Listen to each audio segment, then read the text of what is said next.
Their presence and actions near the Park Renault car gave rise to strong suspicion that it contained a bomb. I engaged McCann with a further 3 shots, 1 in the back and 2 to the head. Those killed were subsequently found not to have been carrying arms.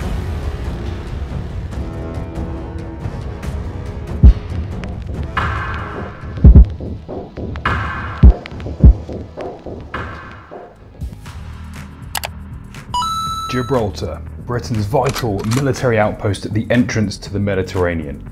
The year is 1988, it is a Sunday morning, and among the holidaymakers are 3 Irish terrorists planning murder. Welcome back, guys. For those who don't know much about Gibraltar, I'm going to start by showing you where it's located. I'm using hotel Wi-Fi, so it might be a bit laggy.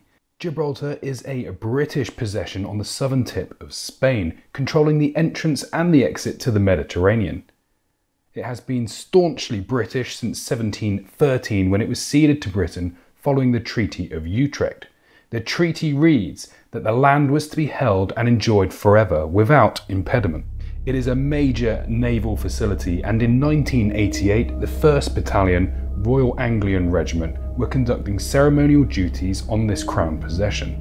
It was these soldiers who were to be targeted by the IRA. A massive car bomb would be used to target up to 100 parading troops in an assembly area near the town centre. The 3 terrorists were Danny McCann, known to British intelligence services as a dangerous killer; Mairead Farrell, who had recently been released after 10 years in prison for planting bombs in a Belfast hotel; and Sean Savage, a committed terrorist known for his bomb-making skills.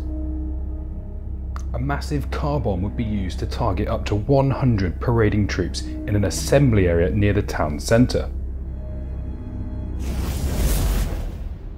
The 3 IRA members had planned for £140 of explosives to be detonated in this street.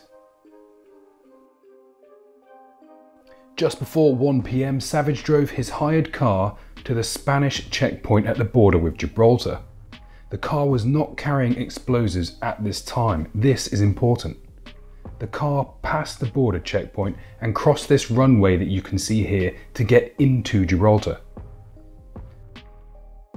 Savage would then follow this road all the way along to Ince's Theatre, which you can see just here.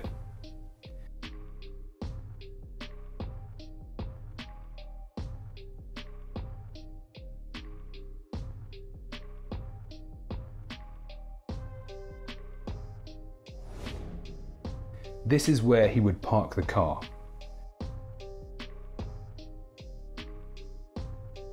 You can see the assembly area here on the left, where up to 100 soldiers would have stood on that day. You can also see the high walls on the right, which would have contained the blast.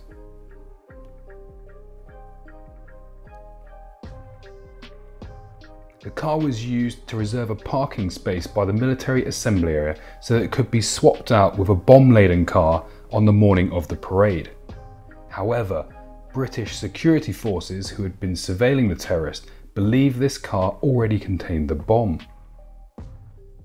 The car was never intercepted. Instead, Savage drove through Gibraltar to the street he intended to arrive at, where the parade would take place. Savage was under surveillance by security forces at this time, with members of the SAS laying in wait. In a street near the parked car, Savage met with the other terrorists and they began to walk towards the border. Little did they know they were being followed by plainclothes SAS soldiers.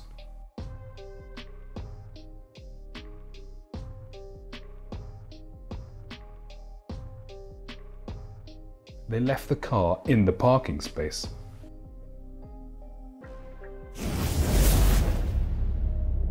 A comparison to the destructive power of a car bomb can be seen in the Omar bombing of August 15th, 1998. That bomb was much larger, estimated at between 400 and 500 pounds.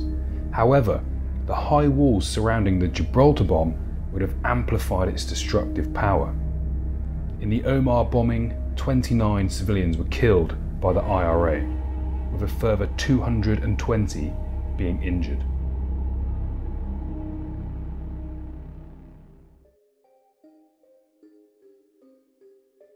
The three terrorists left the parked car and walked along Gibraltar's main street towards Casemate Square as they headed towards the border.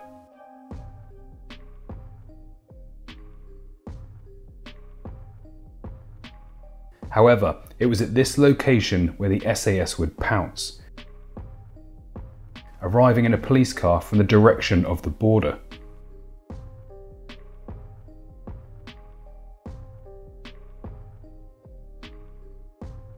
The police car sped towards the garage. Plainclothes SAS soldiers got out of the car and jumped this barrier before firing at the terrorists. McCann and Farrell were shot at point-blank range and fell dead on this spot.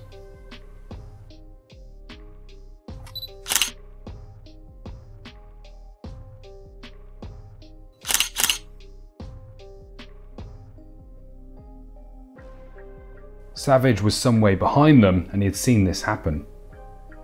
He turned around and ran back towards the car in this direction.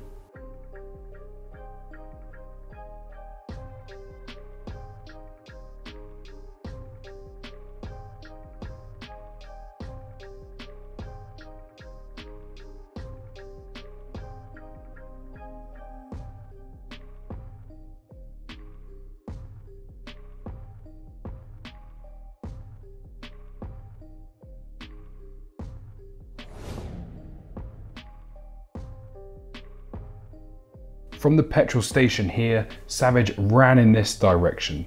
He was being pursued by an SAS soldier who had his pistol drawn. Savage made it as far as this junction where he was shot by the SAS soldier. He actually died right next to this tree. In fact, if we go closer, we can see that he lay exactly in this spot where this woman is standing. He was shot once in the back and up to a dozen times in the neck and the chest area at point blank range. The inquest that followed the shootings heard how the SAS soldiers believed the terrorist represented an extreme danger and had access to a remote controlled device to initiate the bomb. On their way towards the border, they were challenged by the security forces. When challenged, they made movements which led the military personnel, operating in support of the Gibraltar police, to conclude that their own lives and the lives of others were under threat. In the light of this response, they were shot. Those killed were subsequently found not to have been carrying arms. Farrell and McCann died together by the petrol station. McCann was allegedly shot once in the jaw, once in the head and twice in the back.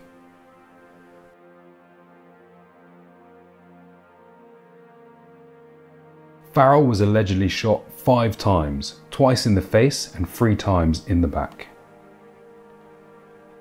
Sean Savage was not killed with the others. He was killed some 100 meters away, shot in the back, and then shot multiple times in the face and neck at point blank range.